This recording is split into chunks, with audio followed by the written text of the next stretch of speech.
So good evening and welcome to what promises to be a wonderful event tonight.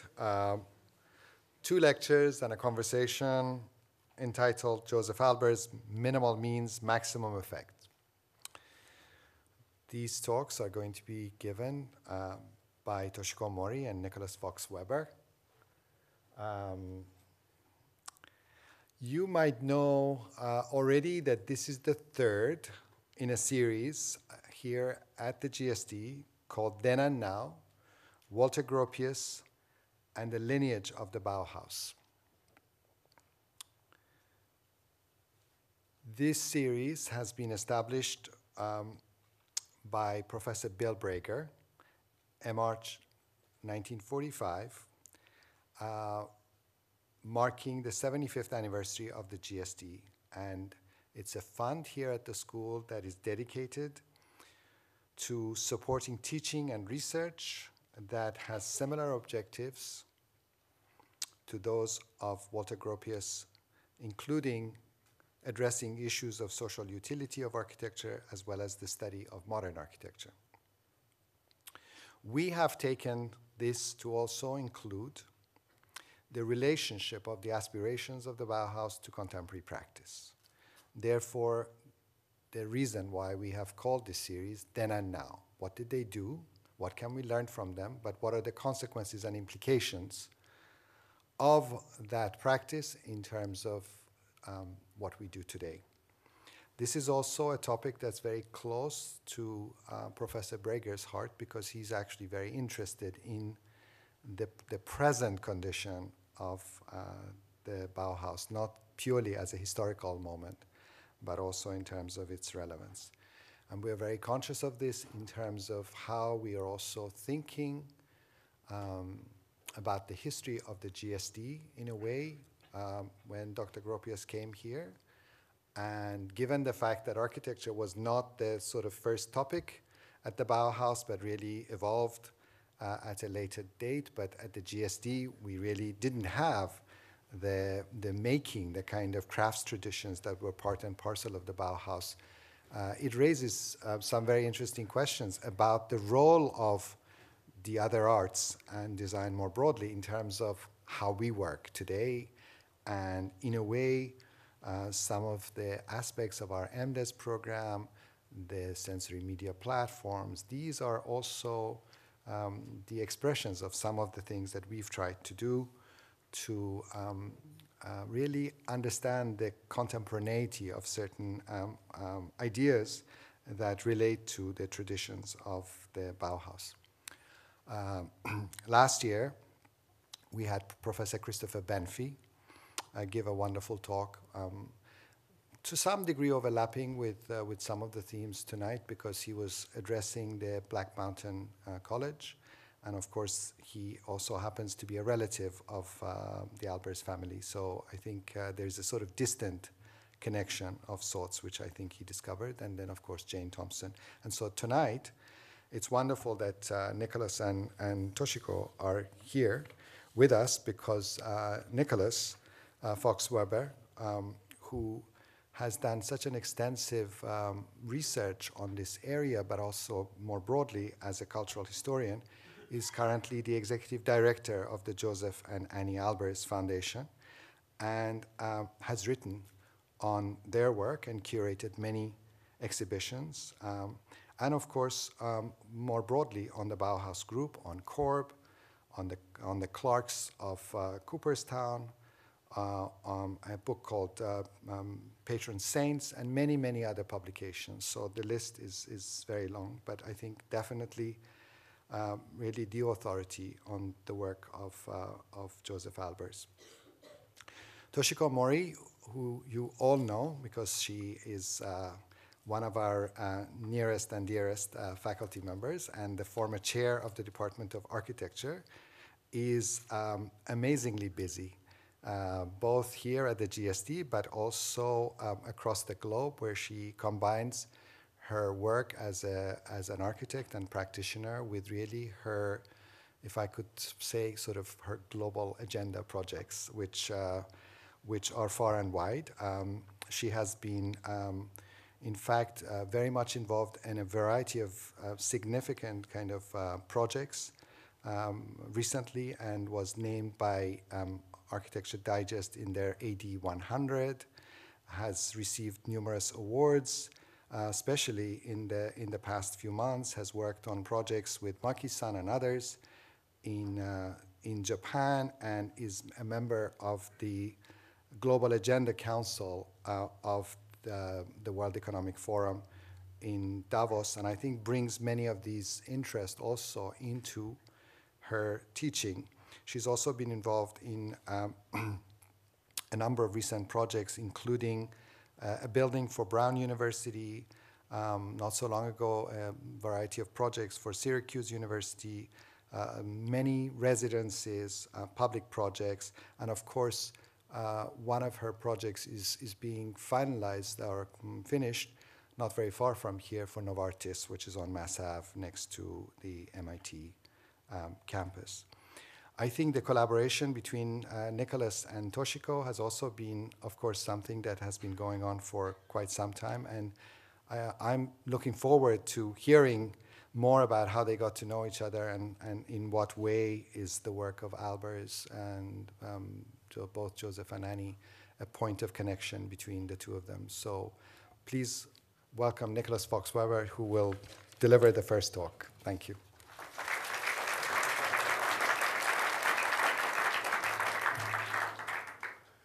I think it would be great to have the lights out, please, because you'll be looking at some beautiful images.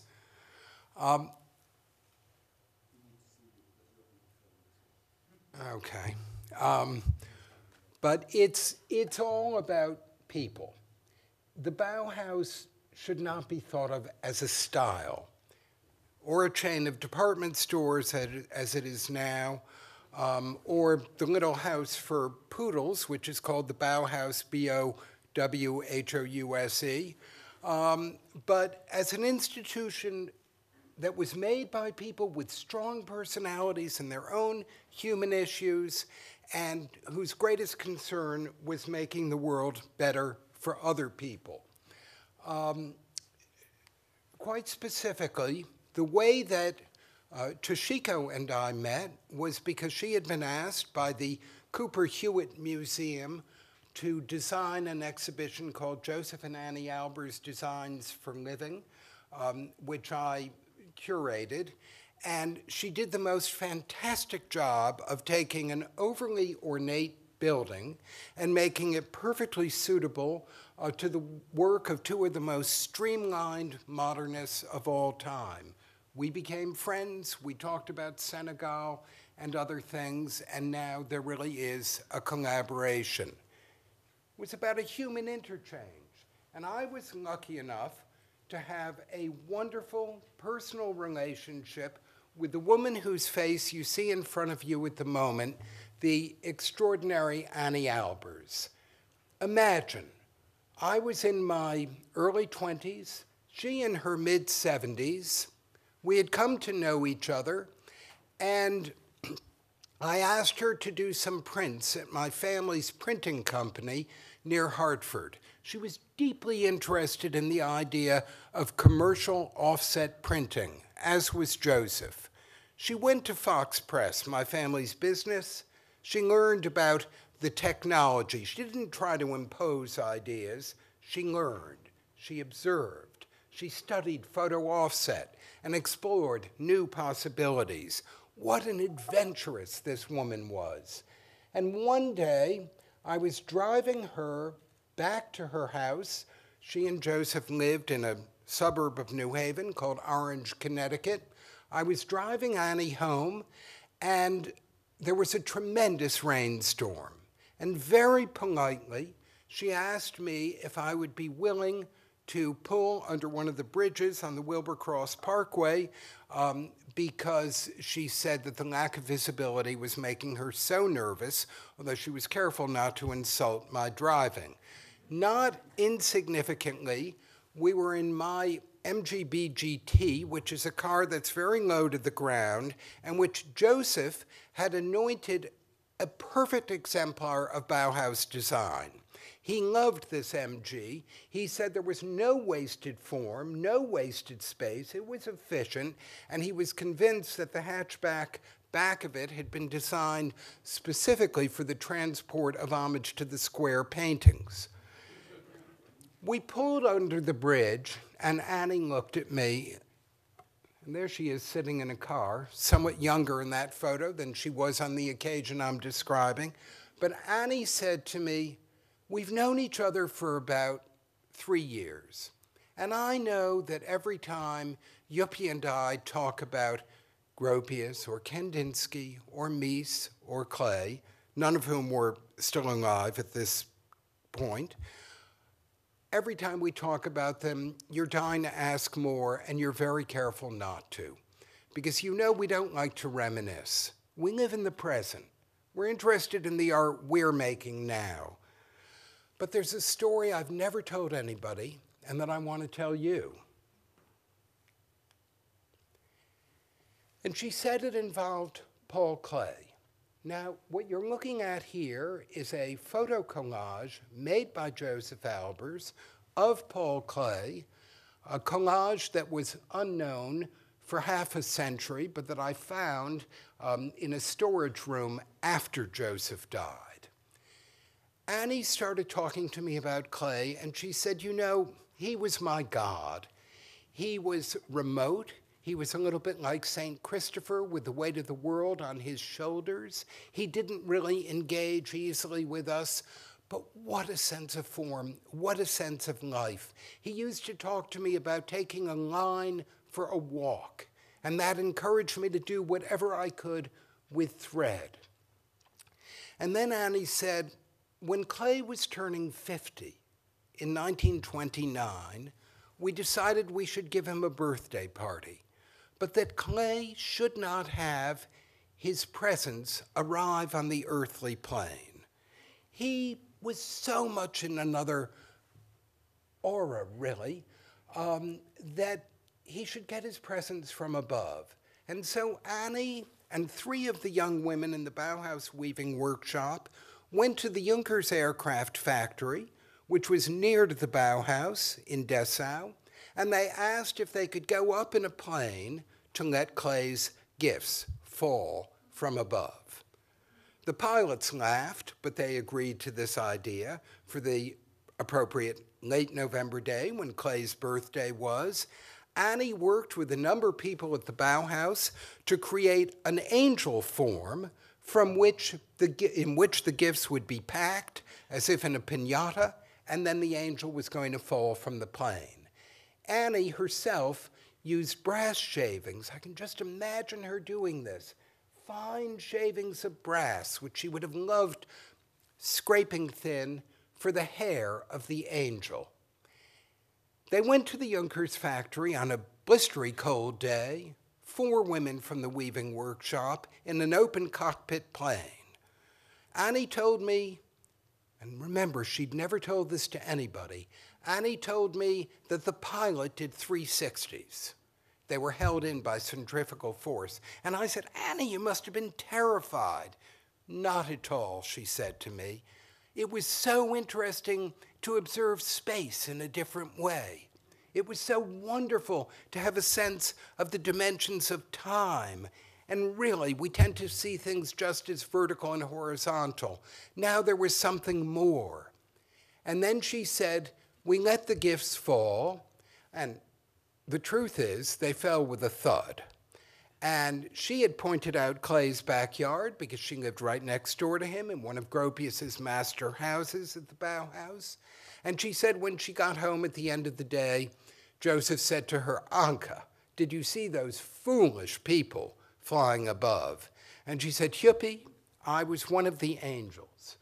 Well, in 1978, my wife and I were visiting the art collector James Thrall Sobey, and I saw this painting.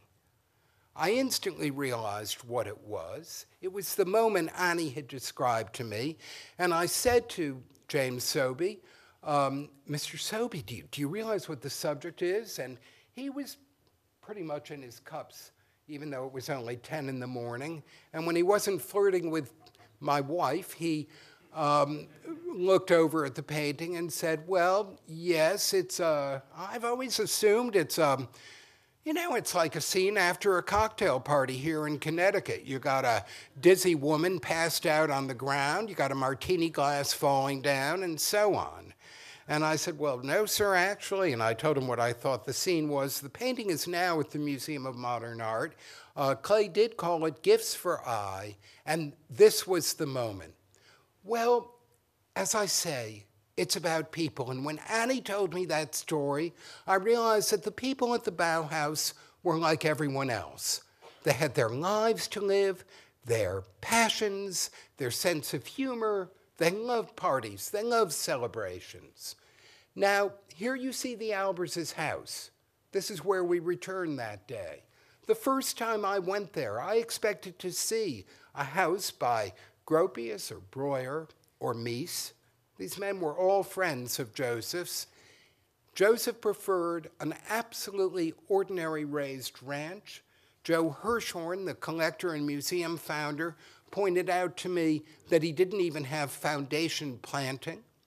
The idea for the Albers was that we're just here on this earth for a short period of time, and we use that time to achieve our work. And that's what this house made possible for them. Now, Annie loved talking about the Bauhaus at times. She had a great memory of being 22 years old and hearing Walter Gropius speak.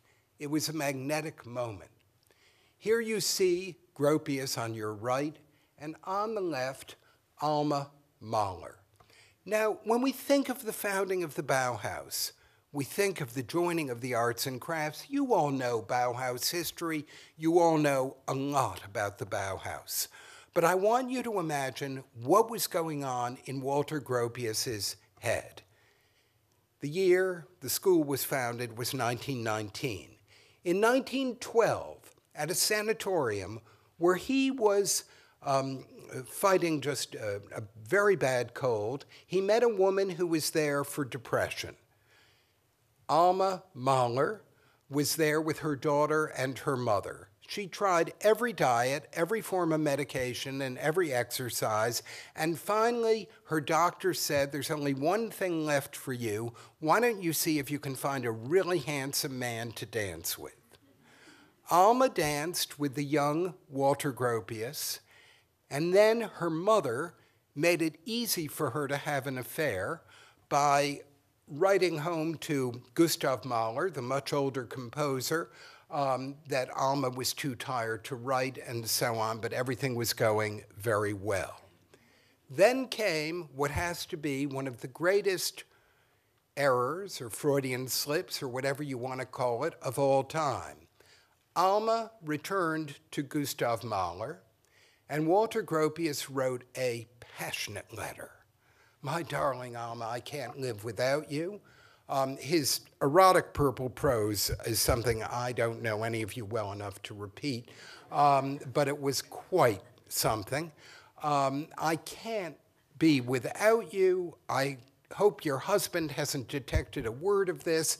We're going to meet at a hotel in Vienna next week, and all the scheming goes on. And then Gropius took the letter, put it in an envelope, and addressed the envelope to Herr Gustav Mahler, and mailed it to Alma's husband. Mahler opened it. He summoned Gropius. He demanded a sort of confrontation, and Alma stuck with Gustav. But it wasn't the end for Gropius and Alma. They were the original on-again, off-again couple. And while he was designing the Vegas factory and so on, she continued to be the great preoccupation for him. They resumed their relationship after Mahler died. And then one day, Gropius was at a Kokoschka exhibition, and he was studying this painting, and after 2 minutes, he realized that the woman in Kokoschka's arms was none other than his beloved Alma. So, yet again, they split. By the time he founded the Bauhaus, they had married after the Kukushka incident. So he was dealing with all of this, and at almost the same time that he was creating the school, he was expecting the birth of a son. The boy was born, and a week later he heard his wife on the phone with the Viennese poet Franz Werfel, and he realized that, in fact, the child he thought was his was Werfel's. So it's in all of these circumstances that he created a school that was meant to provide clarity, balance, equilibrium, everything that was lacking in his own life. He got Feininger to design the Bauhaus brochure with an image of a Gothic cathedral, very modernized, a place where everyone worked together. He had to raise money like crazy, and he was in Hanover one day and was so enchanted with two twin women whom he saw in the audience that he managed to meet both afterwards. Soon thereafter, he married Isa Gropius. By then, he had divorced Alma, while having an affair with the wife of an art historian named Hans Hildebrand, with Lily Hildebrand. He was what my mother used to call a man of many talents. And he was forced to put on an exhibition that he didn't want to do to prove to the Weimar government that the Bauhaus was worthwhile. And so you had the first Bauhaus exhibition with its streamlined graphics, the creation of Haus am Horn, which was an early example of Bauhaus modernism. Then he moved the school to Dessau. What you're looking at here is Josef Albers' annotated version of the new school in Dessau, but he was dealing with people. So you're building that wonderful building in Dessau. You're building masters' houses. But in this photograph, you see Gropius with Clay next to him, the artist Mucha behind him, and Wassily and Nina Kandinsky. Everybody wanted a different kitchen. It was like a family squabble. Nina wanted a Russian stove. Isa Gropius wanted a modern stove. Clay was the main cook in his family, and he wanted a particular set of gas burners. Human needs were what dominated so much at the Bauhaus and in these wonderful masters' houses, which are now open again for you to visit and explore them. But it was tough sledding for Gropius. He had great problems raising money. Life there is not to be romanticized. The financial issues were desperate. Here you see him with Bela Bartok and Clay. Notice how much older he looks, how disheveled, and finally he had to resign the deanship. Came to America eventually. Here you see him on a happy day in Arizona, and ended up, of course, right where we all are now. Now, one of the giants at the school was, of course, Clay himself. Sometimes he based his subject matter on what was being done around him at the Bauhaus, on the pottery. And sometimes he would dream. He was a great dreamer. This is something that you can't emphasize enough about him. And he was always working on many paintings at once. Annie Albers said that as students, they used to be able to walk down the hall where he would tack his latest watercolors up on the corridor. He did a poster and a postcard for that Bauhaus festival from 1923 that I told you about. But he also very much had the role of a single father. His wife, Lily, who had supported him by teaching piano when he couldn't earn enough money painting, had a pretty severe nervous breakdown and was hospitalized much of the time that he was at the Bauhaus. So with his sister, whom you see in this photo, he brought up his son, Felix. I sometimes get confused on the names because it's the cat who's named Fritz and the son who's named Felix. I always expect it to be Felix the cat. But Felix was the youngest student at the Bauhaus and did puppet shows, or marionette shows, with the puppets that his father made for him, and in the shows would enact scenes of the latest Bauhaus gossip and scandal that he had overheard at the Kandinsky's house. Clay was a fantastic cook. One of the things I've discovered are his recipes. He was obsessed with innards. I have reproduced in my book on the Bauhaus his recipe for steamed lung ragu.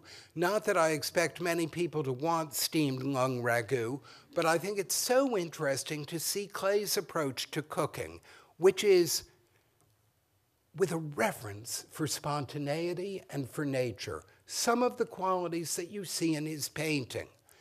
An acceptance of randomness and the beauty of everything, and the ability just to let himself react very spontaneously. When students would go to his house, they were desperate to see paintings, but he would show them first his aquarium. And he admired nature so much. He loved those tropical fish and their colors and forms. Would prod them around with a stick to get the right ones to come out. He was a man with great psychological complexity. And this is something I want you to be aware of because of this horrible typecasting of the Bauhaus as being cold and stylish and not having to do with what's most human. This painting, Anna Vena, is something we look at and we can be a little bit mystified as to the subject matter. Is it a shop window, something named Anna Vena? There's no well-known person named Anna Vena. Or was it a sort of theater poster? My younger daughter was studying psychoanalysis in London when she sent me one day a thesis about this one painting. And I think it makes great sense that Clay knew just what he was doing by inventing a name which transposes in German to the meaning a man named Anna. Because Clay's grandmother was named Anna. She was the person who gave him crayons. She was the person who didn't think that his being left-handed had to be corrected, which is something that his father wanted to have happen. She was his great support as an artist, and he was despondent when she died. So we have, in essence, a reference to the idea of a man named Anna, and this painting is really an exploration of every possibility of masculinity and femininity. Why the word Eingang? In German, it's English. It's masculine, das Eingang. In French, entrée is feminine. So the same thing can be male or female, and what more natural subject of ambivalence than the word for entry? So Clay was a person who addressed all of these issues in his art. I will. They like to hack around. Here you've got Clay and Kandinsky imitating the patron saints of Weimar, Goethe and Schiller. This was a statue in the middle of town, and here we have our guys. Please understand how much fun it could all be. When the school moved to Dessau, Clay loved to walk in the English Park there. Here you see him with Lily on one of her visits to the school. He was interested in the beauty of the sea, the wonders of abstraction, and at the same time, never closed his eyes to violence. So in this wonderful painting of a fish being speared, you see both cause for celebration and a little bit of an image of true aggression.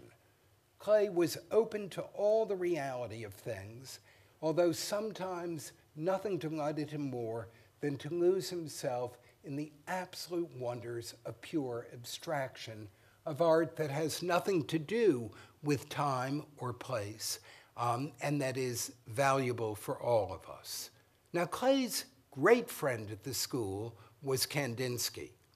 Here you see Kandinsky in an image made of him by Gabriele Munter, the extremely talented artist who was his lover when he lived in Munich. The reality of life was such that Kandinsky had to leave Munich in 1914. It was in Munich that he had come to know Clay. They were neighbors and friends. Felix Clay used to spend a lot of time at the Kandinsky's house. There was a tremendous camaraderie among these people. They were people with children. They were people with a way of life. And there was financial reality. When they got to the Bauhaus, I found this in a letter. Clay and Kandinsky were so broke that the first thing that Kandinsky did was buy a pair of shoes because he had not been able to afford a new pair of shoes since before the First World War. And he got to the Bauhaus in 1921. Then I encountered a moment in a letter where I realized that Clay and Kandinsky had been in a cafe in Weimar just to meet for coffee. They could not afford 2 cups of coffee. They repaired to Kandinsky's house and had it there instead. This is a reason that, for me, it is painful when a Kandinsky or a Clay fetches an enormous amount of money on the auction block and everyone talks about, the financial values of artworks, and you realize something of the reality of these artists themselves. Now, back in Moscow, Kandinsky encountered the third great romance of his life. To give you a bit of background, he was trained as a lawyer. In Moscow, he went to a Monet exhibition. He was so staggered by the way that a Monet haystack looked totally abstract up close and totally recognizable at a distance that he changed his profession, became an artist, moved to Munich with his wife, his first wife, who was his cousin. He then encountered Gabriele Munter, and then back in Moscow, encountered a woman who was his housekeeper, a general's daughter, the much younger Nina. And Nina was enjoyed by many people at the Bauhaus, but had none of the intellect of her husband. Here you see the two of them, and again, I just want you to be aware of the humanness. At the Bauhaus, few people could understand what the intellectual, introspective Kandinsky was doing with a woman who only cared about jewelry and who lied when a policeman stopped her on her bicycle and asked her age. She refused to tell the truth. She was, by any definition, a lightweight. And it was only years later, I was with Annie Albers in the 70s, that she discovered something that no one at the Bauhaus knew, which was that in Moscow, the Kandinskys had had a son, and their lives were so difficult that the son died of malnutrition. Now imagine the idea of your own child dying because you cannot give him enough food. And every year they disappeared from the Bauhaus. No one knew to where they went, but in fact they returned to the grave of their little boy on the outskirts of Moscow. Unknown aspects to everyone's lives. Kandinsky was, of course, a fantastic artist and teacher. He taught wall painting. He had students try to identify which color went with which shape. Now, you can read different accounts of this. Everyone at the Bauhaus had a questionnaire. They were given a square, a triangle, and a circle, and told to ascribe yellow, red, or blue to the right form. Many of the students describe it as enlightening and open. Oscar Schlemmer in his diary say that Kandinsky was autocratic and imposing. There's no knowing the truth of a lot of this. There was a student of Kandinsky's who described him as a tall, charming, ingratiating, magnificent man. I happened to read a letter where she said that. The day before, I read a letter from Philip Johnson to Alfred Barr, where he described Kandinsky as a short, obnoxious, strutting character, always led around by his imposing wife. So there's no absolute about anyone. Everyone has different views on these people and how they approach things, but the idea of relating color to shape was a pretty bold one, as were Kandinsky's prints. And he, too, did a great poster and postcard for that 1923 exhibition. And to my surprise, I one day encountered this poster showing Stravinsky in 1923, and there was something about the background that seemed so Kandinsky-like that I wanted to know if they ever met. And I discovered in the memoirs of Vera Stravinsky, Stravinsky's wife eventually, that in 1923, Stravinsky, the great composer, went to Weimar, and L'Histoire du Soldat, his wonderful orchestral piece, was performed there for its second time ever. So music played a far greater role in that school than most people realize. Kandinsky's approach to abstraction exploded there with much more geometry than it had before, and he learned a great deal from working with his buddy Clay. Clay was not a party boy. Kandinsky was, because Nina insisted on it. They would meet around the samovar so that Clay could hear all the latest gossip, which we know because of the letters that he wrote to his wife Lily when she wasn't there. Kandinsky's 60th birthday party was a cause for great celebration there. As I said, they liked parties at the Bauhaus, but it was not all joy, which is the reason that I show you this particular photograph. The man on the left is Kandinsky. Next to him, you have Nina. Then you have the wife of the composer Arnold Schoenberg, and you have Schoenberg. Kandinsky invited Schoenberg to come and teach music at the Weimar Bauhaus. Schoenberg replied, "A year ago I would have accepted with alacrity. Now I do not, because you do not treat me as being a man like other men."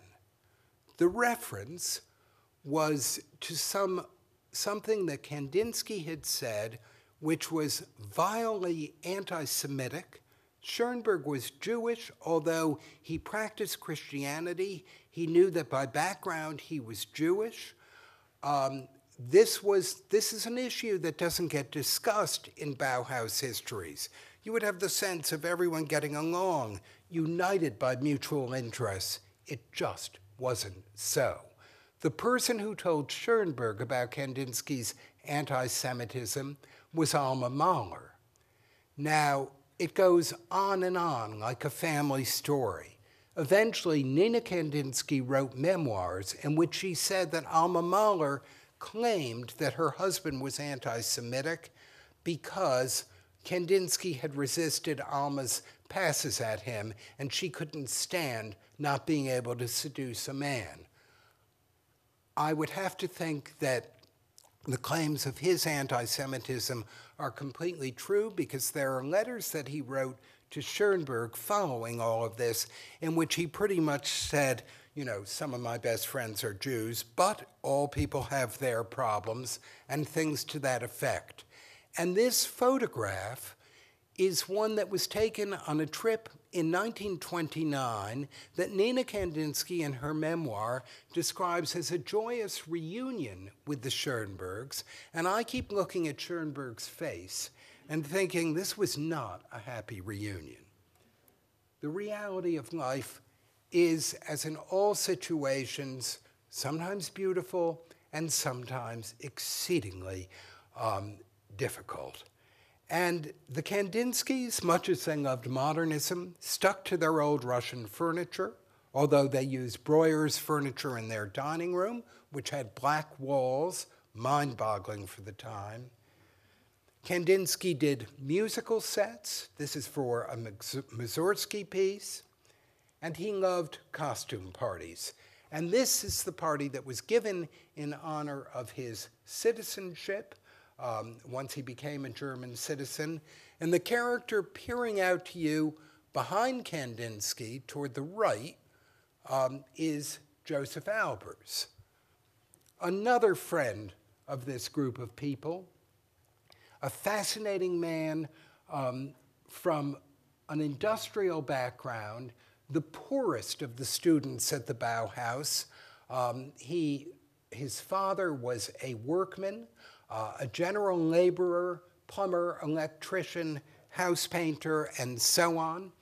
Albers learned what he could from his father and worshipped the idea of craft and technique. He was a school teacher, and then in 1932, he heard of this new school called the Bauhaus. The work you're looking at, I know, has particular relevance to something Toshiko is going to be talking about, because this happens to be a construction that I found in 1976 after Josef Albers died when I was cleaning their garage. And something hard fell on my chest out of an upholstered envelope, so big. I took it upstairs and showed it to Annie Albers. She said, "That's what Yuppie made when we were at the Bauhaus, and he was so poor that he had to go to the town dump in Weimar and hack up bottle fragments with an axe. He could not afford good art supplies. And look at the transformation. He could take junk and turn it into a jewel." The students at the faculty at the school told him, however, that if he only worked in glass, they would throw him out. His solution was typically Albers-like. He put on a solo exhibition of his glass work in the glass workshop. You see an installation shot of it here. The masters, Gropius, Mucha, among them, said that instead of throwing him out, they would make him a master.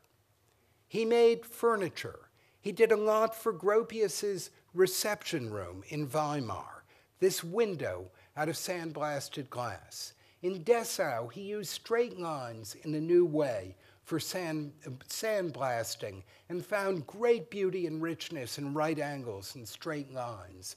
He made furniture that was elegant and simple. And here in the exhibition photograph from Berlin on your right, you'll see that the chair on your left could be disassembled and packed, an IKEA idea decades before IKEA. He was an elegant man who had great fun enjoying the life of the Bauhaus. And as I said, we discovered that in his photographs, he documented the sheer pleasure of the school, as you see here with this image of Schlemmer in so many different approaches. Josef loved approaching the same subject from different points of view. Here we have clay, and clay with Lily. What a sense of the life of this school he captured, especially with Gropius on the beach on a holiday, a Bauhaus faculty, Herbert Bayer, another fun-loving designer, but of course, there too, there's a lot that's been hidden. When Bayer got to America, he never wanted it known that he did a lot of work for the Third Reich and designed travel posters on Hitler's beautiful Germany in 1938. Josef Albers got to Black Mountain College, began to explore color in new ways, using color, pure color, right on a white background to create movement and energy and life. These squares don't look very square here, but you know the series of paintings which he called his platters to serve color, variation after variation of similar formats, allowing color to have its own voice. Look here at this study from Interaction of Color. Those two grids in the middle are in fact the identical ink that appears something of a light green on the left and a darker green on the right. Colors change according to their setting. This was the principle of Josef's teaching. The two X's, the one on the left looks rather yellow, the one on the right rather gray. Look at the bottom line, and you'll see where they join, and in fact, it is the same color looking, see right there, it's the same color looking very different because the setting changes. It was all about seeing and teaching seeing. Annie Albers was an independent woman from a rich family. She came to Berlin, she came to the Bauhaus from Berlin in 1922. Her father was a furniture manufacturer. They lived with dressmakers and drivers and staff. When she told her father about a new school, he said, "What do you mean a new school? A new style? We've had the Renaissance, we've had the Baroque. There are no new styles." She prevailed upon him. She went to Weimar. She did not get admitted to the Bauhaus on the first go-around, but by then she had met Josef Albers. He helped her with the entrance exams. She got admitted to the weaving workshop. She didn't much like the idea. She thought that textiles were sissy stuff, but then she realized that with thread, she could create pure abstraction. This wall hanging is in reality almost as big as its projected image here. Annie used nothing but black and white thread and simple forms to create the most incredible harmony and balance and an escape from the woes of her own life as it was. She was able to buy this wonderful clay watercolor, having more money than other Bauhaus students. Clay's work certainly had an impact on her own when she designed rugs of this sort. Now, Annie said that at the first Bauhaus Christmas, Walter Gropius was Santa Claus. Annie was an ill-at-ease woman, felt that Santa Claus would have nothing for her. He reached into his bag and called out the name of Anneliese Fleischmann. She didn't even hear it. A friend nudged her. She went to the front of the room, and there was, from Josef, a print of Giotto's Flight into Egypt. It was the most perfect symbol for their romance. Balanced, timeless art. And on her first birthday as a Bauhaus student, Josef gave her this statue, a copy of an Egyptian statue. This was the art they loved. You can see here that she kept that statue at her bedside at the Bauhaus. He photographed her. In 1925, she and he decided that they could get married because he'd become a professor at the school. She wanted him to have a suit to meet the parents. She strung together some beads, sold them in Weimar, took him home to meet her parents. Now jump to the 1970s. Annie and Josef are in their kitchen and said to me, can you imagine? Josef was Catholic, no money in the family, 11 years older than Annie. Annie was from this prosperous family.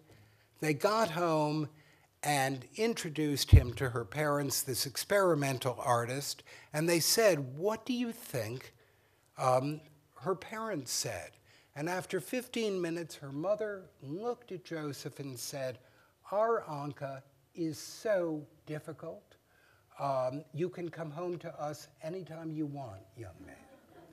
The Bauhaus was a place where anything was possible, where child's rugs changed in ideas, where the idea of abstract art changed, as in this wall hanging owned by the Busch Reisinger, where the weaving students had a new way of life, where textiles depended not on imitating floral patterns or animal designs or anything else, but just celebrated the beauty of materials. There were romances like the Alberses, as you see in this wonderful picture that Josef took of Annie. She took thread and was able to use it to make a memorial to the 6 million victims of the Holocaust after she got to America and she and Josef fled Nazi Germany in 1933. Black Mountain College gave them a chance to move ahead in life, to keep creating, to use photo offset technique, to make unprecedented forms of abstraction, and to go very far in the exploration of beauty. This is my moment for leading you to Toshiko, who in her wonderful project in Senegal and in her own approach exemplifies those qualities of openness and vision and an understanding, above all, of humanity and human need.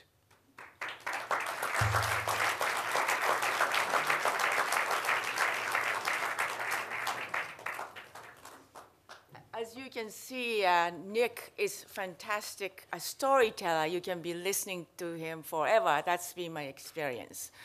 And it's very difficult to follow him and talk, but it's really now, I am what you call a third generation of Bauhaus legacy, because Walter Gropius, Marcel Breuer, their students were my mentors and teachers.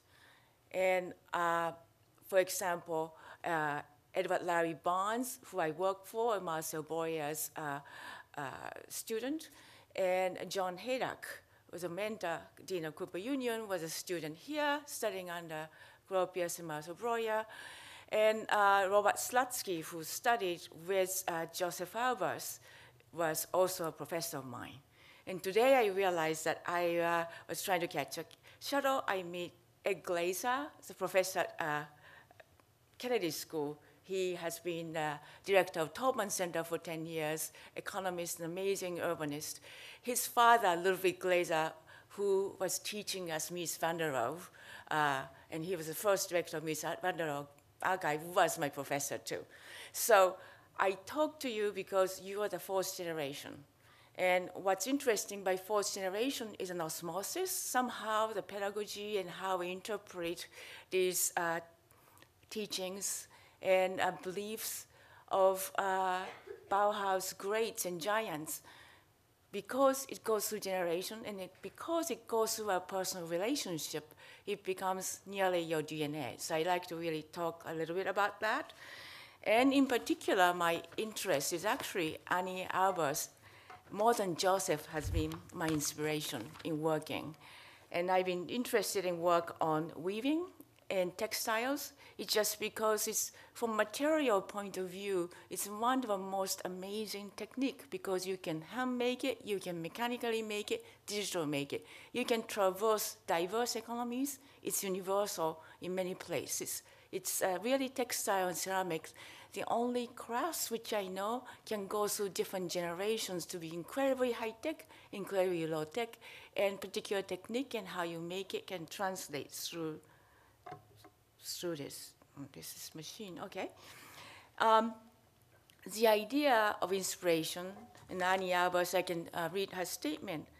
The essentially structural principles that relate the work of building and weaving could form the basis of a new understanding between the architects and the inventive weaver.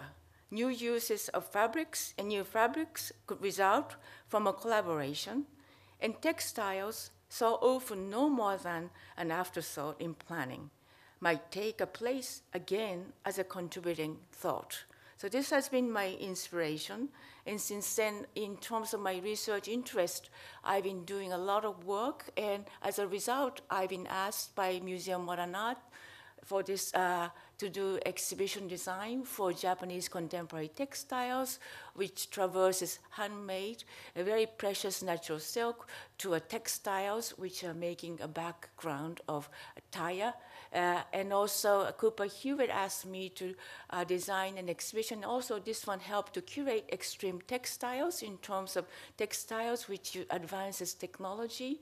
And what you see are some of the felt used instead of metal gear. And the little green bag is to prevent bears from attacking your food in camping, things like this, utilitarian element, but brilliant textile materials. And in a way that Annie Albers also talked about functionality and how the Bauhaus women look at functionality, practicality, utility, and embracement of new materials into their weaving technique has a lot of influence in how to see this project as something. Climbing ropes as artistic elements. Again, the principles will not be discovered, have these colorful elements which notates what the functions are for. Again, there's an artistic element in these industrial and technical sportive materials. I guess without the ethos of understanding the change between handmade textile to industrial, which Annie Albers and the women of Bauhaus has done. Because for them, that was the artwork. Nick, correct me if I'm wrong, that's the only crafts they were allowed to do in the beginning, right? Because they were not allowed to do painting, architecture, so they're really limited to this particular crafts, that through that they had advanced enormously. And this is continuation of them. And then I was asked to do Sonia Delaunay exhibition called Color Moves, in which we didn't make a differentiation in what you call her decorative arts, like wallpapers or production textiles with her paintings. So there's a blurring of line between fine arts and crafts and commercial arts, in which we really want to express that for her, there was really not that much difference how it's going to be sold or used, but it's always artistic production, as we know. Felt exhibition, also non-woven textiles, ranging ancient times. So this interest of working on textile was great, and that's when I was introduced to Nick to design Josef and Annie Albers. That's how we met. And Josef and Annie Albers, they were together, they actually never worked collaboratively on projects. So our task is to really do a display, textiles Annie, furniture is Josef, to do side by side. So there's a relationship, but for two independent artists who, well, husband and wife, but who never really collaborated, but there's definitely thoughts that's going between them to how to subtly show that in an exhibition. And what Nick and I agreed, and I really love this exhibition has to be without labels. It has to be completely a visual experience. We had this little card that people can travel with it. They can choose to look at labels, no. But whole thing was thoroughly immersive visual experience so that people were able to make judgment on their own, how you perceive them. Later on, you see example of a Joseph brickwork that will come through. And Nick had commissioned me to do archive buildings, which is based upon planning like Annie's textile here. And it's not going forward. Well, there's something, okay. Here it is, the model in which the archive is mainly like a larger knot of a textile interweaving the work of both Annie and Josef Albers together but separately displayed. So it was a concept about it. And you approach the building, entering from below. And around that time, like Nick maybe in our conversation described to us more, that his foundation has been doing a lot of work in Senegal and in remote communities at that time with French clinic, and doing a lot of work in small clinics that help where the doctors was not. And we said perhaps GSU students, Harvard students can work together with Albers Foundation to see what they can do. We landed in, this was the first studio, I did 2 Senegal studio, and we landed in Dakar, bustling megalopolis. It's so crowded and so congested, and its influx of people are so much that they're even thinking of shifting a capital to another location. And this is where we landed, and we're going through from urban to rural. Senegal is about 13 million population. Median age of population, boys and girls, about 18 years old. 65% of Dakar population are youth, because 15 to 23, incredibly young, and also emerging. Majority of people live under poverty line. 90% of population is Muslims. And we go into this community about 7-8 hours away in a drive-in little van. Entire studio, 12 of us, was intimately. We got to be very intimately knowledgeable of each other, of course, about these trips. And then first project was because of the good work this clinic have been doing in this area. The government has offered them a land. So first project with the students is to think of what can be planned in these communities. And in this area near Gambia River was first site. The site was full of monkeys and with other animals as well. But we are looking at one of the farms they had called Tiro Tiro Farm, in which they, after they have done clinics, in which was very important for them, because this area in sub-Saharan Africa has one of the highest infant mortality rate as well as highest maternal mortality rate. And then the clinic was able to stabilize it, which is very important because in Muslim community, polygamy and average number of children, women have a 5 out of 5, 2 dies. It's like a really, and out of 1 woman, out of 13 dies of maternal mortality. So this is very severe numbers.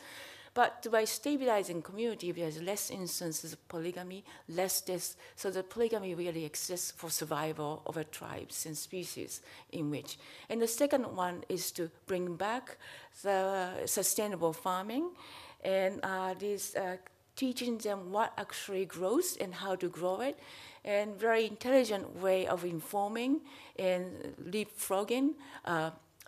Peanut crops they would just harvest and burn off, but how to continuously have a farming.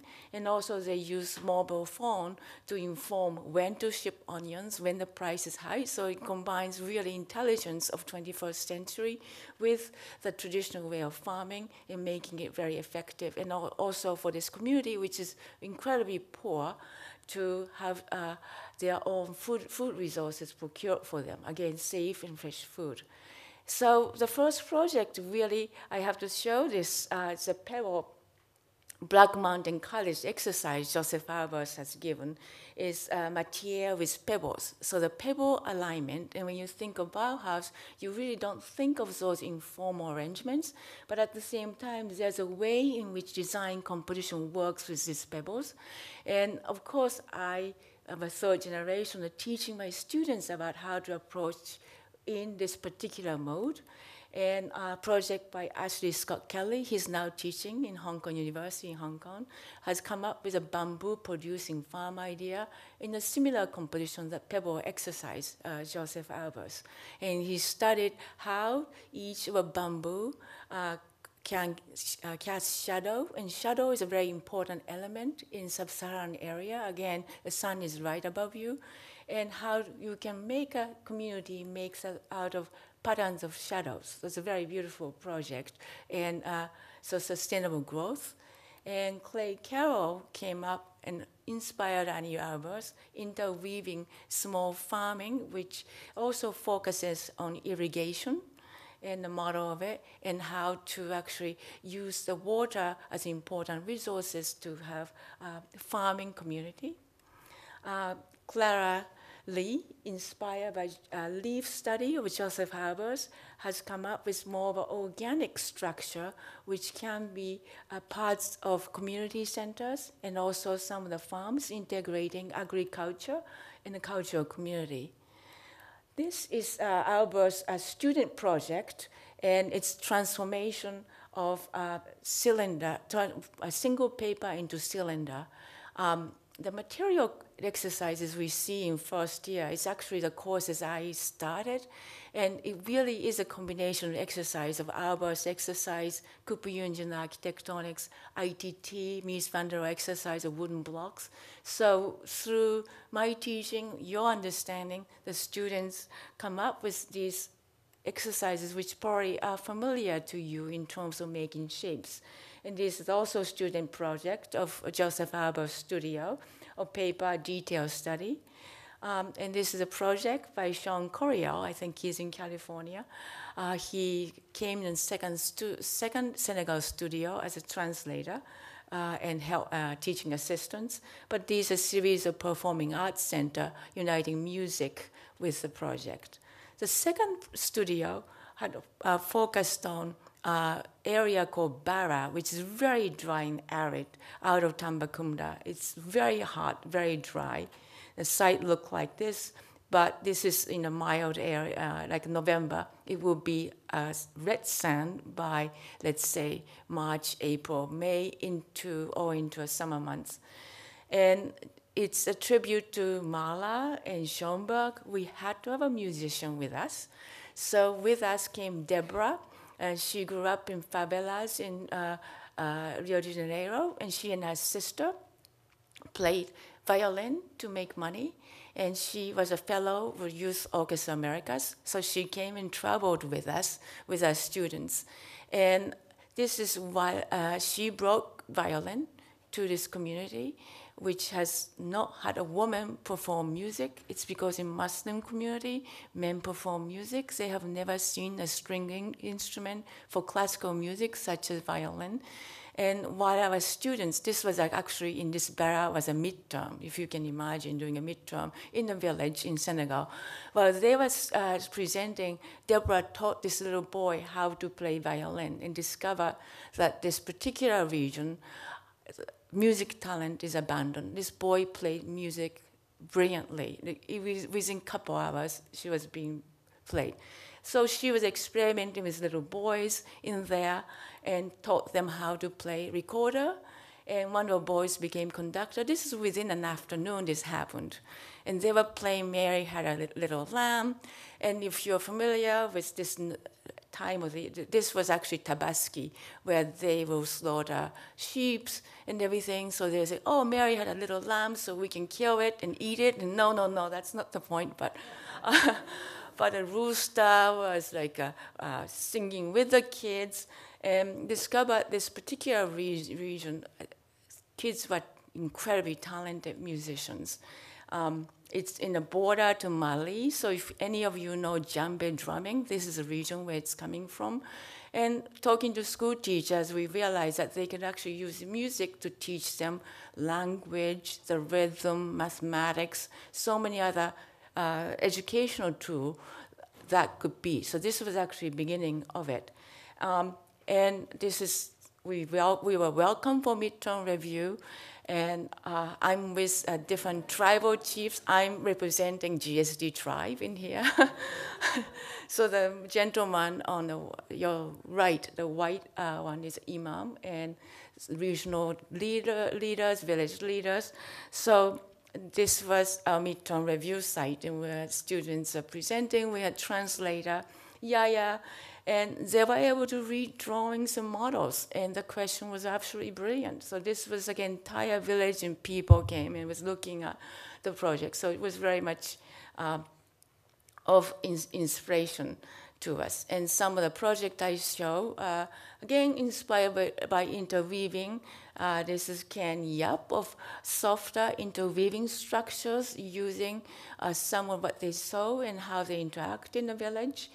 And also this is Yuka Miura using a geometry, which is more circular, softer geometry throughout in the village.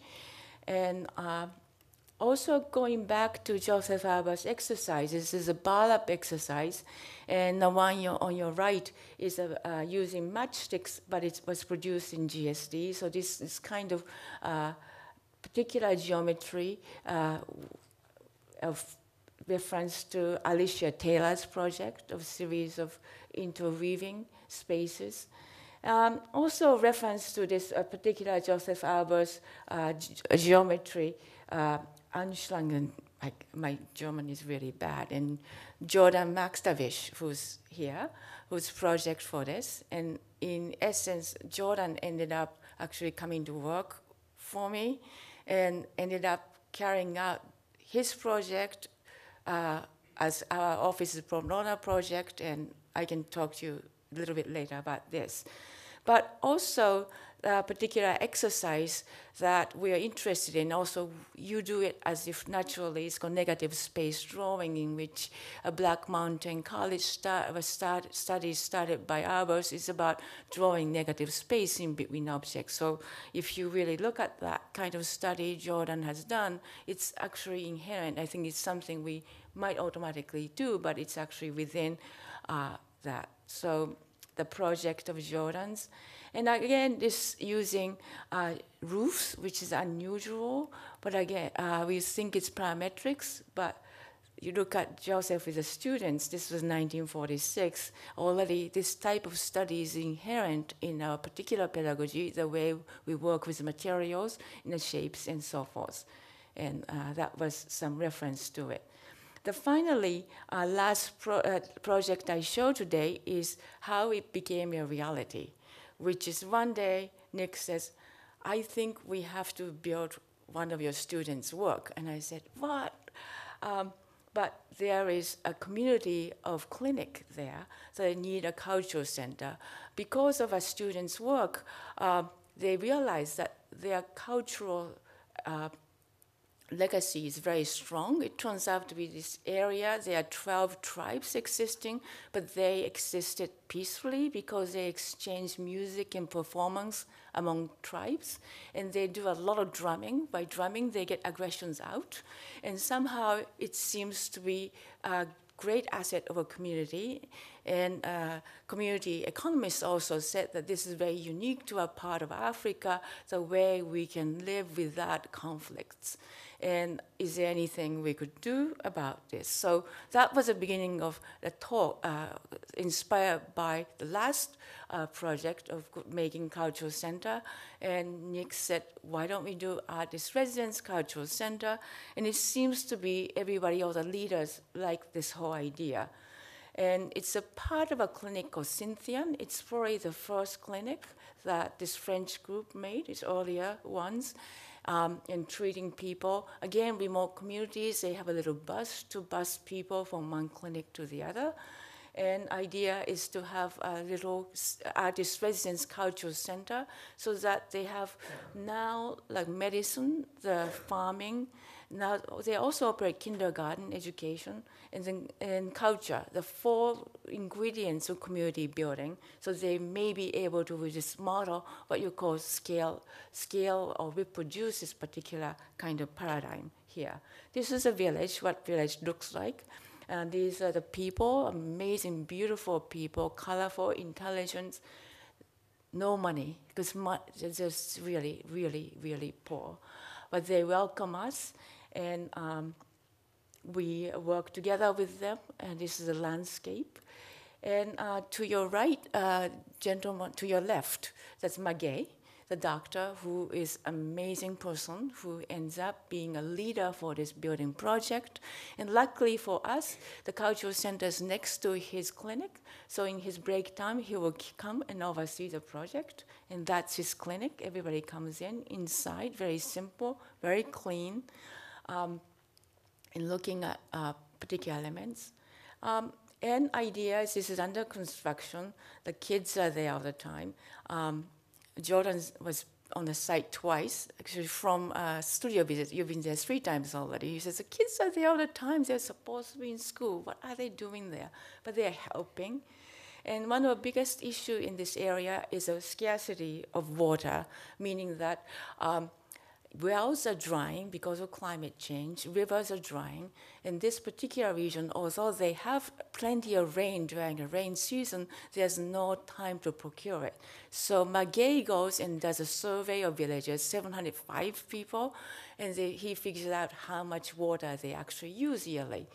And by median, we came up that our center, which is about 10,000 square feet, the roof should procure for them about 30% of use for the villagers. So if one building can secure that, that will ease women from going far away to procure water from river, and also in emergency, something washing, and they have to feed animals, so they have some way of having relating to water retainage. We're looking at the well. If they drill a well now, the other well next door will dry up. So aquifer is drying, so that was the idea.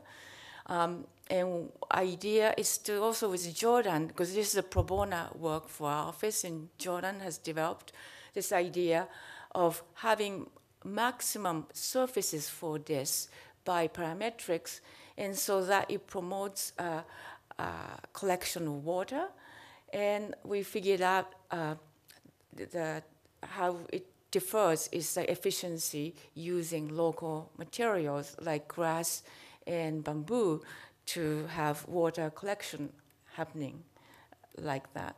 So, and also idea is to do a simple shallow canal so that roof will shed water.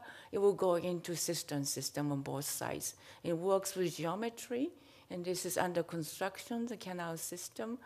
And here they're testing to make sure drainage works with a bucket, very simple idea. And it shows the final plan of this center. It has two nodes. Sometimes women and men have to be separated for some holidays. And it's open in center because when they use drumming, drumming has to escape from a roof. So, they were really having conversation with gods above, the sky above. So this whole idea of having a center. But also the courtyard itself is used and sloped so that it's collecting rainwater as well in terms of efficiency. And it's not a normal surface, it's a challenge. And idea also Annie Albers had one of the exercises to students, then taking them to a beach, according to Nick, that said, take to the beach, there's just use the materials you have, you see around to make a project. So we had to work with a community who cannot buy steel, who cannot really, they can barely buy Portland cement to make a concrete for the canal. They mix by hand. So earth is all they have, the grass is what they have, bamboo, which they can cultivate a little bit more, but they're coming, for our project came from adjacent community. And how do you do architecture with the material and techniques they exist? It kind of goes back to the idea of scarcity, which has been, as Nick said, the way people live. They dealt with not enough materials and under a huge amount of political pressure, but creativity was there. The same with these fine, amazing creative people, amazing skill levels, sophistication, and using a technique they have, and also making bricks. Luckily, the earth they have has high alkaline level, which means it's structurally very stable, and you can dry it in a very hot sun, and you make a very good earth bricks.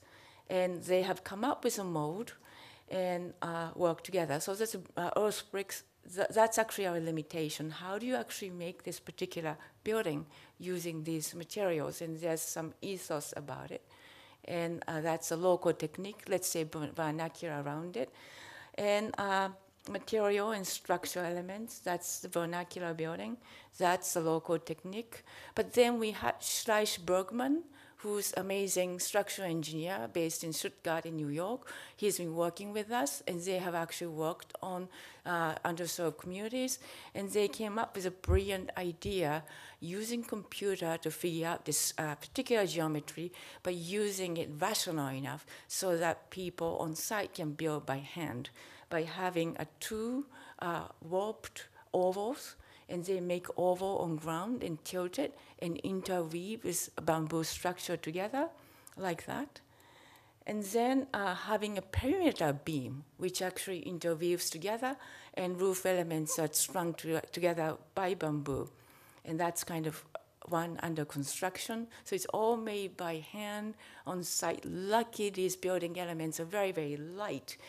And this comes where Annie Albers interweaving. It shows interweaving of materials where it's radial. You see in the green, it's two sandwiches of double layer.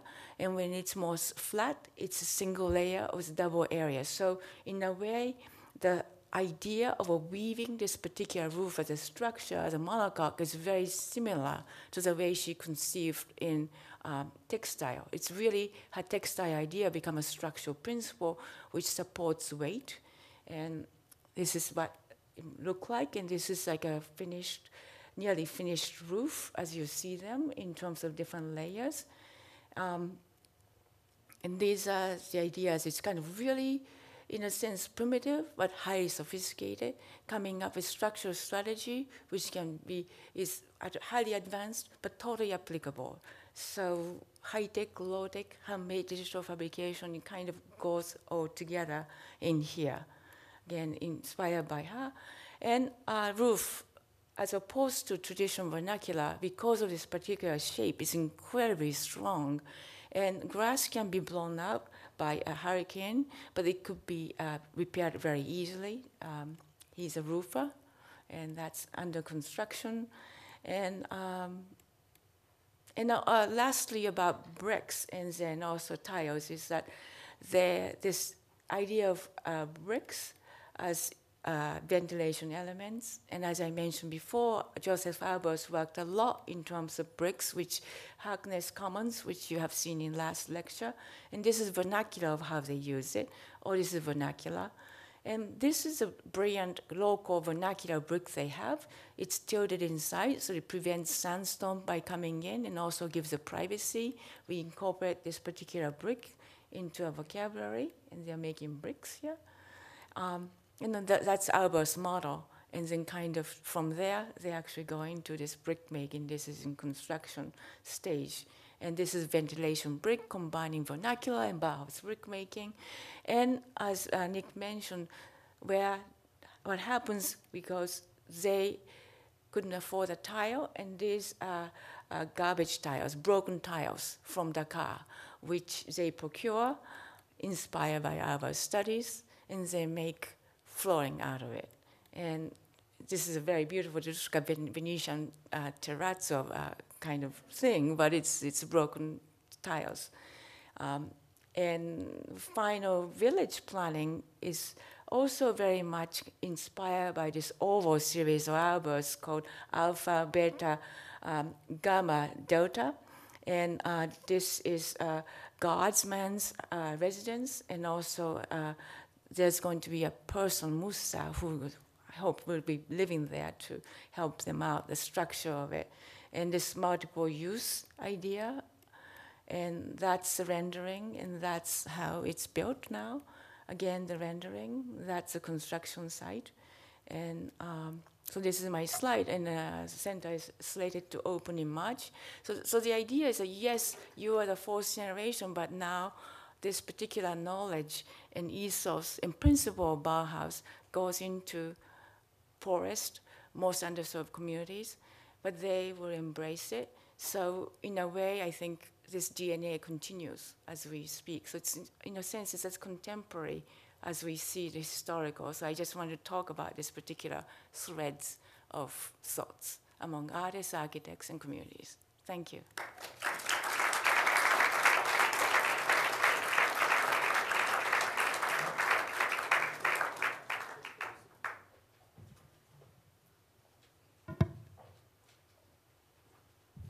So maybe we have a little bit of time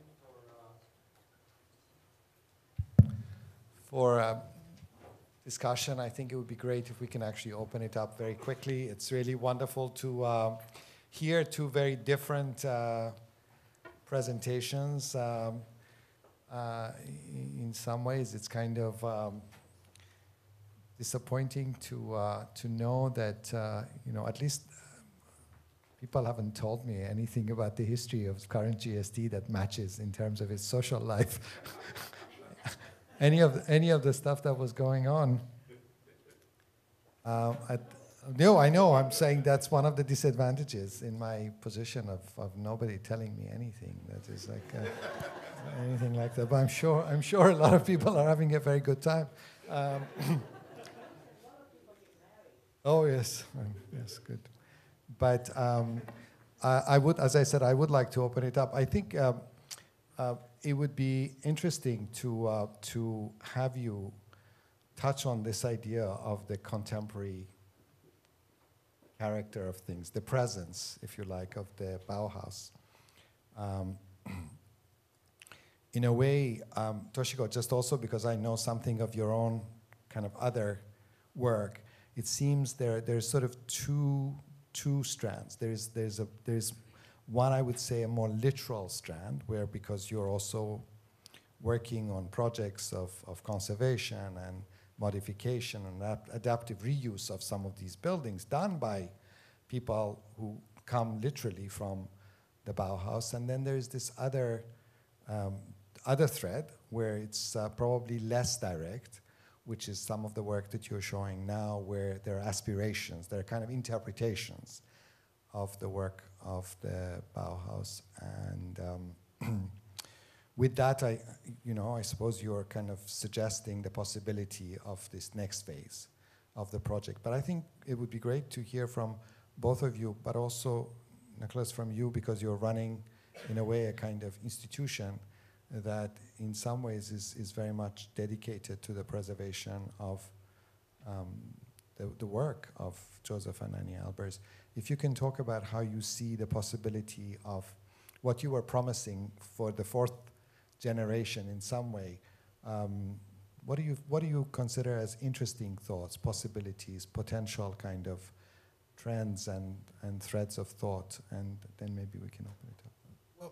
Well, the sense I developed of the Bauhaus through the Albers, who were the main people whom I knew firsthand who were there, was that it was far beyond the 1920s or Germany or a particular world. Joseph's goal was to open eyes anywhere for anybody. Annie often spoke about the importance of starting at zero. The project in the village of Sintian is very much about both of those values, where we want to open eyes, now quite literally, through providing the funds for cataract surgery. We've been able to enable a lot of people to have vision who hadn't seen in years. I mean, this is something very simple. You open eyes, of course, through art, through exposure to other things. And starting at zero, as Annie spoke about, Toshiko referred quite rightly to the poverty of people in this region. The average annual income for a family in Senegal is just over €1,000 per family. In the village of Sintian, it's considerably lower. The only means of earning money is by growing peanuts and corn, and then some work done on banana plantations not far away. But by being there, we're, in a way, starting at zero, but also wanting to give people opportunities more than anything else. And this, too, was very much the ambition of the Bauhaus, to improve the quality of life, not for an elite few, but for lots of different people. I think continuing what was so Nicholas interested in Bauhaus idea is also idea of connecting local to global. That's interesting ideas, and I think in this case of extreme connection of rural to global issues, and I think your foundation was able to do amazing idea, and also well-being, which to me is interesting. This public health and idea of medicine become such an important idea of your last 18, 20 years of working with this particular community, and how one can connect these ideas and it has an impact. You are too modest, but I have to mention, he was, the idea of decentralized effort, this is really in terms of global efforts. It's beyond the styles, is that he was working, you were working with the hospital in Dakar where they had one Ebola patient. And as soon as he found out, he procured all the protective gears and sent it right away before WHO or anyone bureaucracy put it in. So I kept thinking only artists would think about that. Only Art Foundation would be fast enough and figure this out and what they needed and send it forward. How art, in a way, intuitively has an idea of what's important for human beings. So in a way, this gut feeling, intuitive idea of what's needed for humanity, it may be painting, but it could be a protective gear for Ebola virus prevention. I think it's interesting to me that it's really not it's the same value for them. Right. But before we go, because I think we shouldn't also go too quickly to the social. Okay. Because part of the whole discussion about the Bauhaus, and Nicholas, you touched on the kind of the human dimension, which is very clear. But it's also very important that there is, in fact, a design project. And so with Annie, the fact that she was working with things that didn't have value, but she was also producing work, so there's also a design. I think it would be interesting to kind of push you to talk more about this interrelationship between the things that are to do with recycling and actually a design project. So what's the future, or what do you see as kind of promising design ideas in some way that link this social with the things that come from this idea of the use of materials or recycling or something like this?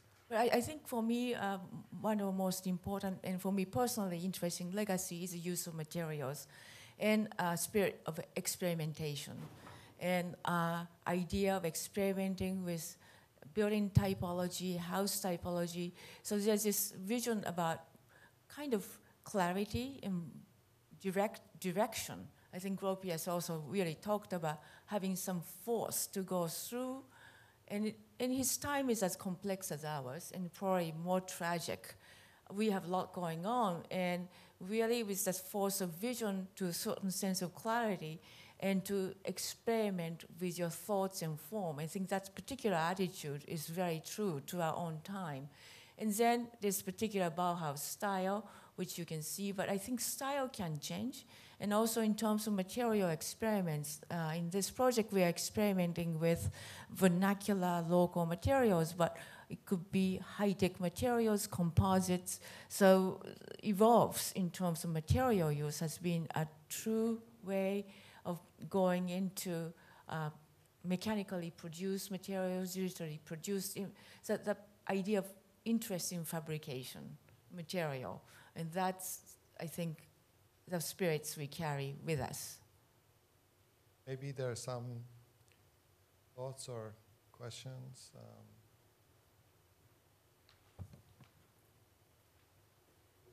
Excuse me, thanks to you both. It's really fun to watch. It's a little bit of a follow-up and maybe trying to extend Mohsen's last comment.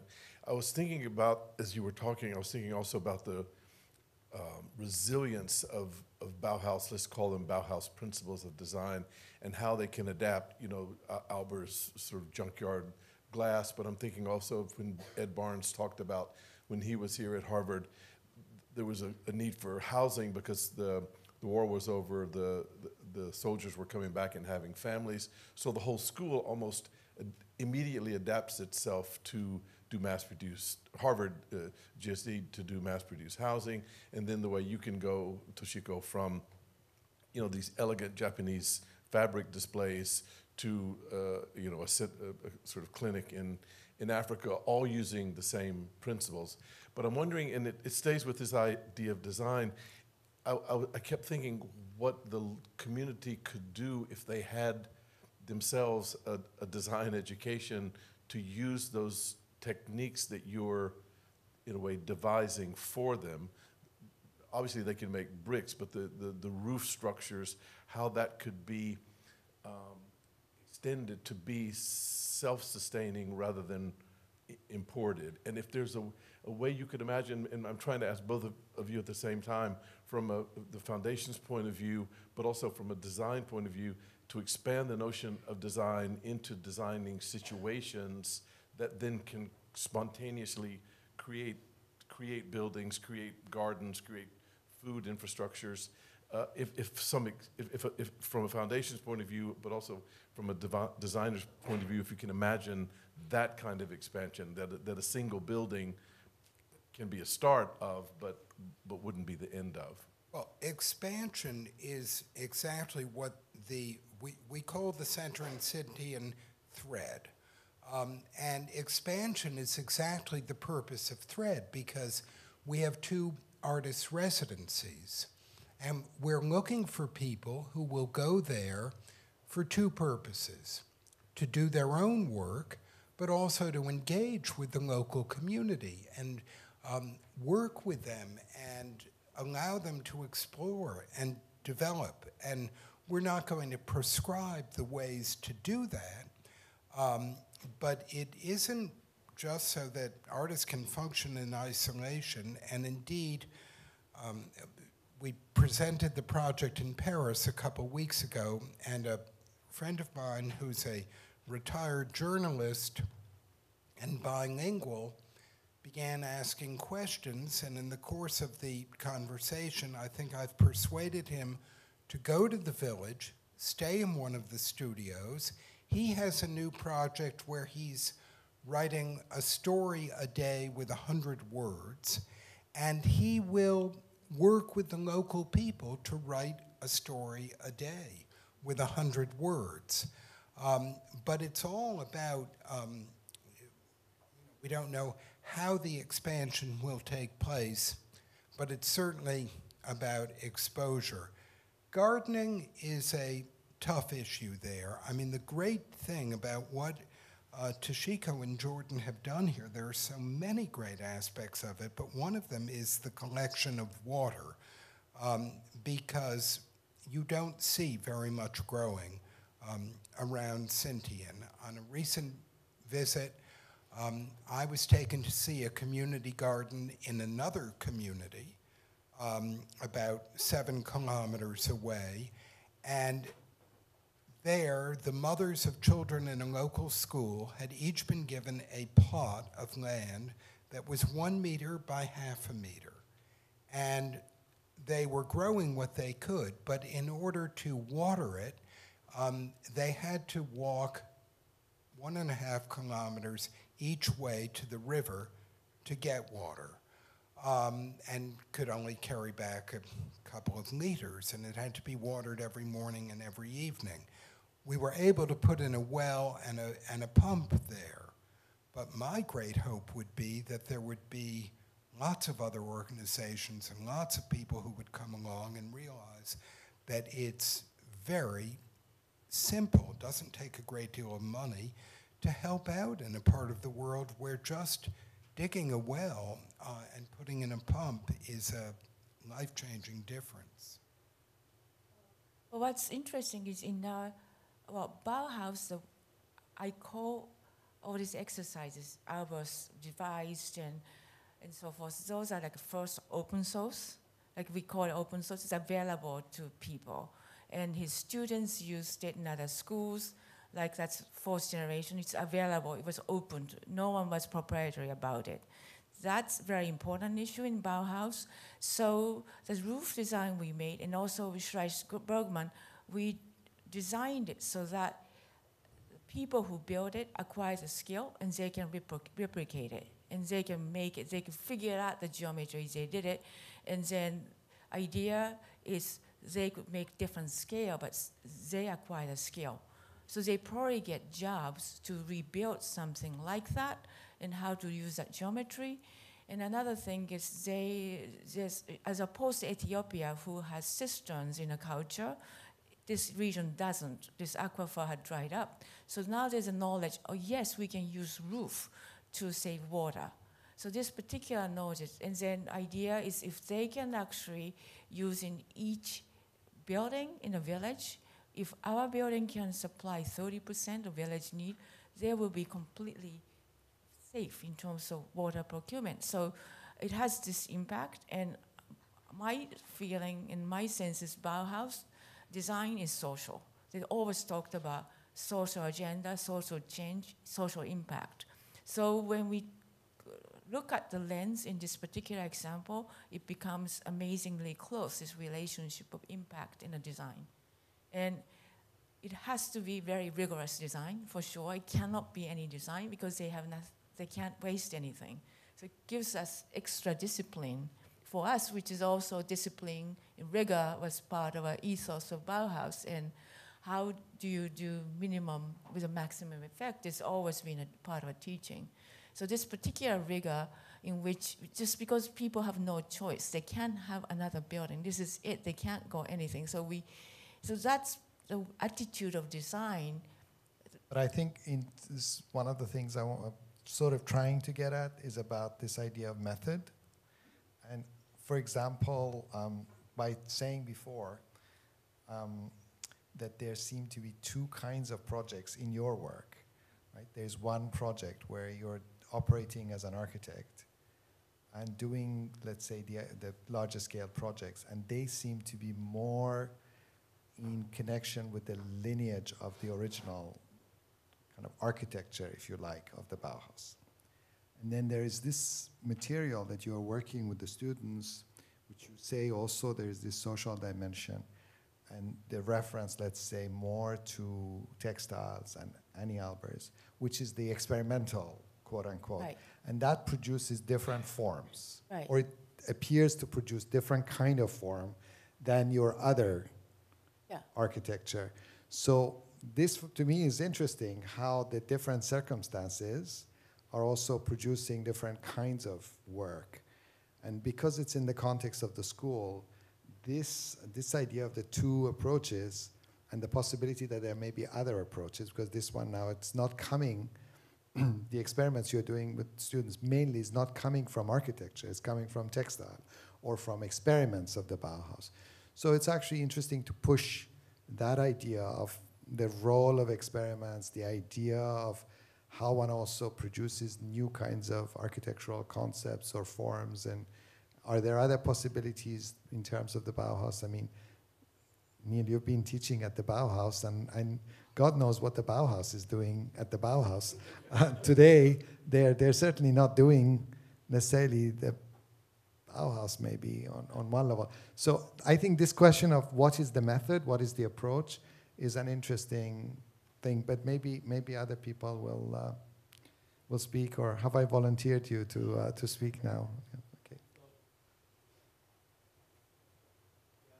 Maybe a few words. I was teaching from 2000, after the A, from 2003 to 2007 as a DAD professor in Dessau, and then the last 2 summers I've been back there. So just as it was fantastic actually to hear your talk, Nicholas. I mean, the Bauhaus, my problem right now is the building in Dessau is really largely a theme park, and it's a place that people come to go and visit. But a very kind of, it's just based on objects, really. There's no real, the lives of what people were doing there has somehow disappeared, and I think to re-inject that side of things would be amazing. I can imagine a project with Christopher Wodziczko, projecting things onto the walls and bringing the place alive again, because, I mean, it's amazing what you brought up. But just to make one or two comments, actually, the things haven't changed in some ways. It's still about parties there. And it's still about money. Actually, nobody has any money. And one of the things about Dessau is the program that they run there. When I went there with 10 students, and now it developed to about 200 students. It's one of the biggest master courses. Not a single German there, but totally international. And they all come from places you would never expect. We have some students from Kosovo, from Palestine, from all over Nicaragua, from the most unlikely places, mainly places where people had no money. Bangladesh, and so on. They got places at Harvard and AA. They couldn't afford to go there, so they went there instead. And Dessau is a very, very cheap place to live. The fees are zero. It's accommodation is 80 euro a month in some places, and it's famously a place where the beer is cheaper than water. So things are very much alive there. I just think that the social side of things, is what you opened up, is fantastic, and that needs to be taken further. But in terms of technique, well, I shouldn't say too much about that. But we were pretty contemporary there. The last project I ran there was totally based on Kinect. And I used to sort of do that almost deliberately because my Chinese students there were always told off back in China for doing anything computational, and they would tell them, do what they do with the Bauhaus. So I then show them what we do in the Bauhaus now. And anyway, but thank you for what entertaining talk. I would just like to say that my sense of method from the study of the Bauhaus is that their method was lack of method. And Kandinsky used to say, there is always an and. Just such a simple and wonderful idea of exploration without a lot of givens. Josef Albers used to talk about minimal means, maximum effect. He could be talking about the way somebody hit a tennis ball or played a musical instrument. It was terribly important to him. Toshiko has honored this point incredibly. But for me, the real exemplar of Bauhaus possibility was when Annie said to me, and she said it to me more than once, including at some very difficult moments in my own life, when I was struggling with something that had not gone as I hoped. And she would say, you can go anywhere from anywhere. And it's by not imposing a method, it's by not coming in with a lot of preconceived ideas. And I'd like to give you just what to me is a quintessential example. Sheer luck, but I went to Paris in 1999 to take one of my kids for a term of school there and to begin writing the biography of Le Corbusier, which required my being at the Le Corbusier Foundation all the time. I needed a skin doctor. I went to the Yellow Pages. I found one named Gilles de Gois. I thought you couldn't have a more French name than Gilles de Gois, so why not? He was in the neighborhood. He asked me how I felt about President Bush. I had negative things to say. Then he started telling me about his work in Senegal. Then I said I'd like to go with him. I went along. I discovered that he was doing incredible medical aid for practically no money whatsoever, saving lives for relatively small sums of money. I said I'd like to find you some money from America. I created a small organization hoping to raise money. But here's the real example to me of the unexpected and going anywhere from anywhere. The Cooper Hewitt, not distinguished architecturally, introduced me to one of the greatest architects I'd ever met, being Toshiko. I started talking about the work in Senegal just because I loved it so much. But a lot of people I might talk to about what we're doing there aren't particularly interested. Toshiko's response was not only to be interested, but to take a group of students there. Now, there are all the people who go once and find it deeply moving. We've seen a lot of them. Here's one who came back with another group of students and another project and invited Dr. Dugois here to speak to students and invited his engineer. And now, it's not just the spontaneity, but the sheer humanity of giving this design at no cost whatsoever. Jordan has worked on this project on the scene the cost of it is less than what most people might spend on putting a small wing on a house in this part of the world.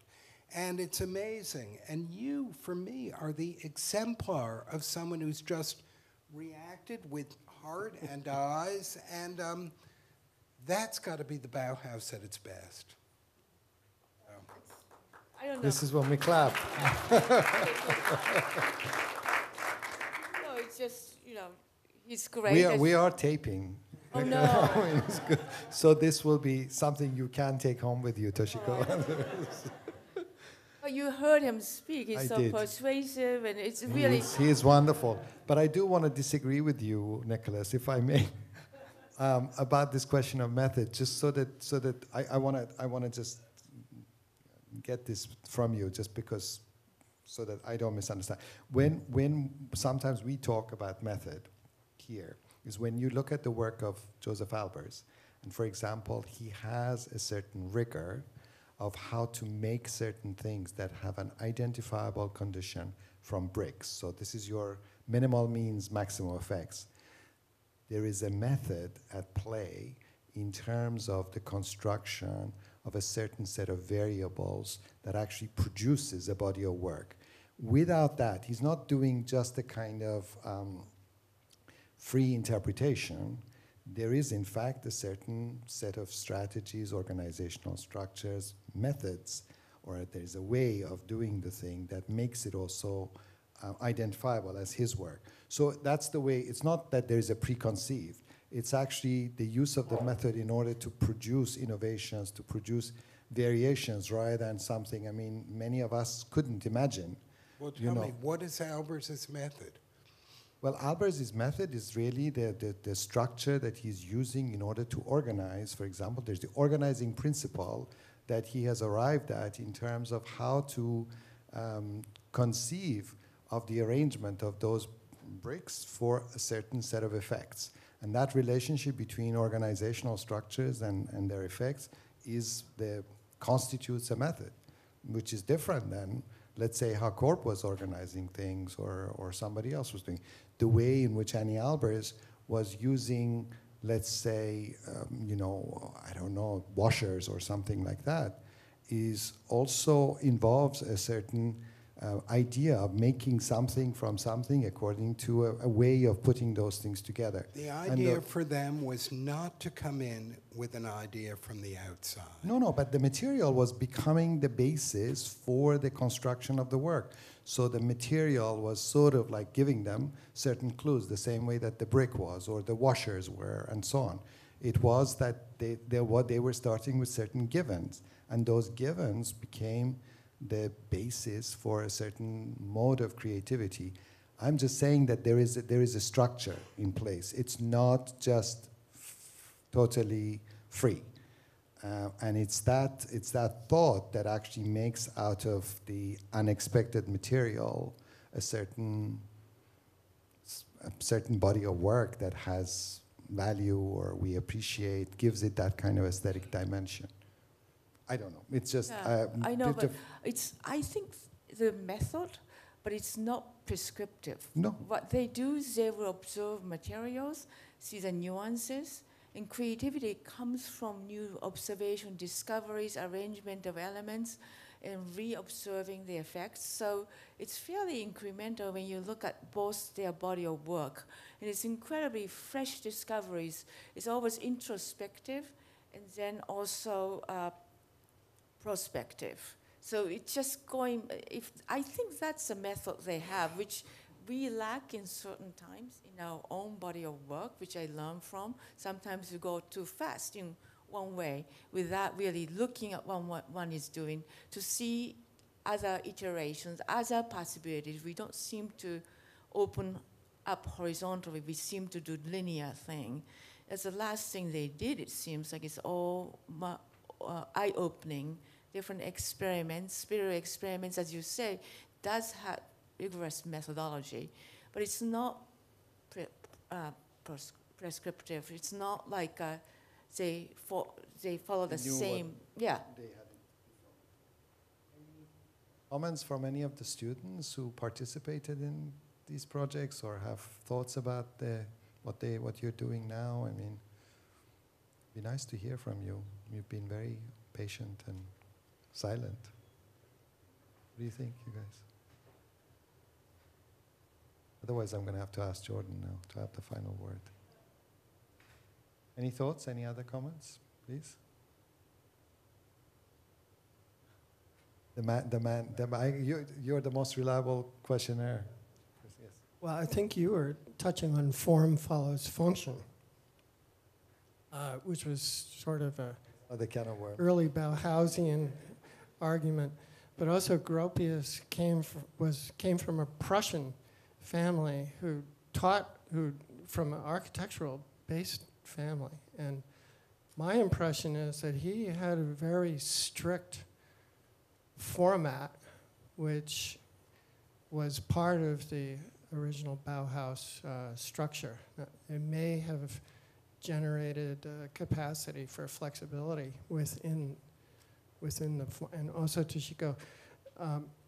My feeling about the Novartis building is that the Good luck. curtain wall is affected by your idea of fabric, the way it sort of drapes around the building. And then I actually thought that maybe Gehry was influenced by the cylinder project by Albers, if he might have actually seen that. So in Novartis project, there's actually textile embedded glass louvers going up. So it's surrounded by a copper textile sandwiched louvers. So it's kind of surrounded by literally a textile. So it has this subtle.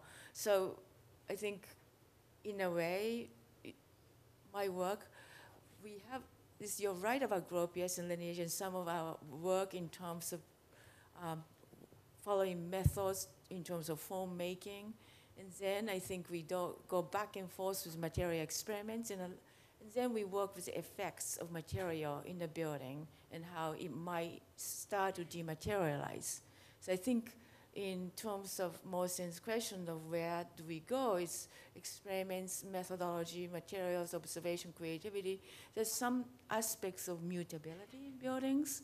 I think my generation is highly interested in effects of light, and also effects has to do with performance, which goes into more technical sustainability, idea of visuality and expression, somehow diverting away from more rigid, more solid, clear organization. I think that's dissolve of materiality in phenomena which is happening. I think it's the current interest, I think. It's just part of evolution.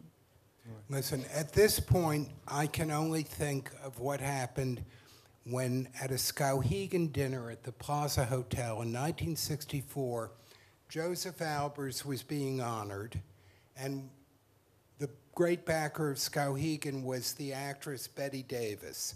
Now, do you all know who Bette Davis was? Okay. Joseph, in evening clothes, was seated next to Bette Davis, and he looked at her at the beginning of the dinner and he said, "What do you do?" And she said, "I'm an actor. What do you do?" And he said, "I'm a painter." Neither of them had heard of the other. Everyone else in the room knew who they both were. And then he looked at her and he said, "Do you like martinis?" And she said, "I love them." And he said, "Good, then we'll drink martinis." So, thank you go have a so much. martini? Absolutely. Thank you very much, both of you, for a wonderful evening. I think this has been really great to understand more about the social life of the Bauhaus, and I'm glad that we went from the social life of the Bauhaus to the social life of Senegal, and really all the good things that are happening and the stuff that's in between. Thank you so much, and thanks to all of you.